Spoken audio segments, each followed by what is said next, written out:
Join किया है brigadier retired वकार हसन खान साहब ने। दिफाई तजज़ियेकार है, बहुत शुक्रिया ब्रिगेडियर साहब आपके वक्त का। ब्रिगेडियर साहब, आज यौम तकरीम शहदा, वैसे तो जिंदा कौमें अपने शहदा का ये एहसान, ये जो कर्ज़ है वो कभी नहीं भूलती, लेकिन बहरहाल एक दिन होता है जिसमें हम अपने शहदा को याद करते हैं और आज भी।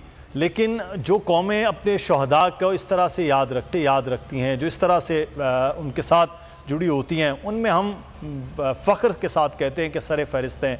शहीदों का कितना एहसान वतन के लिए, इस मट्टी के लिए रहा है। आज thank you very much for having me. I think इससे पहले डेफिनेटली सामा भाई यही बात कर रहे हैं, जो शोधा का कर्ज हम अदा नहीं कर सकते, लेकिन थोड़ा सा मैं जाऊंगा पीछे के वाले से जो उन्होंने 9 मई को ये क्यों किया और उसका सदबाब कैसे हो सकता है। वेरी वेरी फंडामेंटल रूप है ये। देखें तो पिछले 10 दिन में बयानबाजी की गई, स्पेशली सोशल मीडिया के थ्रू किया जा सकता है कि आप ऑर्गेनाइजेशन जो आपके मुहाफिज है और माना बनाया गया जी हम लीडरशिप को करें। ग्रेजुअली आपने देखा कि रैंक एंड फाइल को हिट किया जा रहा था और सोशल मीडिया जो इको चैम्बर है पीटीआई का, चाहे वो इंटरनल है या बाहर बैठे हुए लोग, तो एक खास बयानिया फैलाया जा रहा था। इसमें आपकी हिस्ट्री, इसमें आपकी हर एक चीज का जो था, आई वुड से कि इसको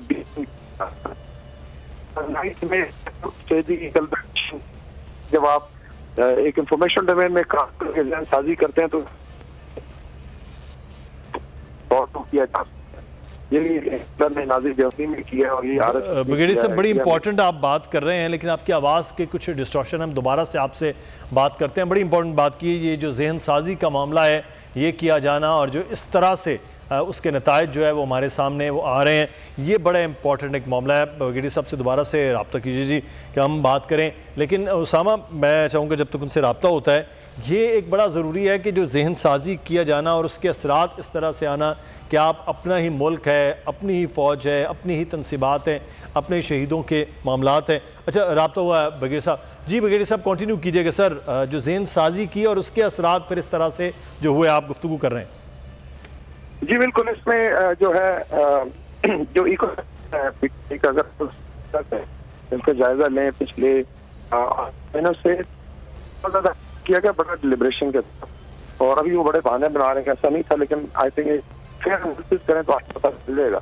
और फिर ये काफी सारे इनके एग्जाम कह रहे हैं कि जी सोशल मीडिया जो ग्रुप्स थे उसके अंदर ये चीजें शेयर की, और इस वक्त बाहर एक नाम था और वो बहुत ज्यादा I would say hate campaign करता है, डिमोनाइज करता है, ये चीजें शेयर। अभी जब आप ये कर लेते हैं 10 महीने और यूथ है तो आप जो भी मोटिवेट करेंगे तो उसकी जो फिजिकल असॉल्ट की फॉर्म में सामने आएगी। और उसमें अगर आप देखें जो टारगेट्स थे, एक तो बस उससे आई थिंक डिस्कशन होगी कि you can motivate people and then get the job done.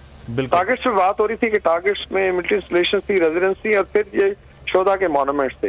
अच्छा, ये यूनिवर्सल है कि अगर आपके शोधा के मॉन्यूमेंट्स हैं जिनको मॉन्यूमेंट्स ऑफ यूनिटी कहते हैं, अमेरिका में जाए तो इसमें मॉन्यूमेंट ऑफ यूनिटी जो है उसकी सजा है, उसके अंदर जो है 10 साल सजा अगर आप उसको वैंडलाइज। सही है, ठीक है ब्रिगेडियर साहब।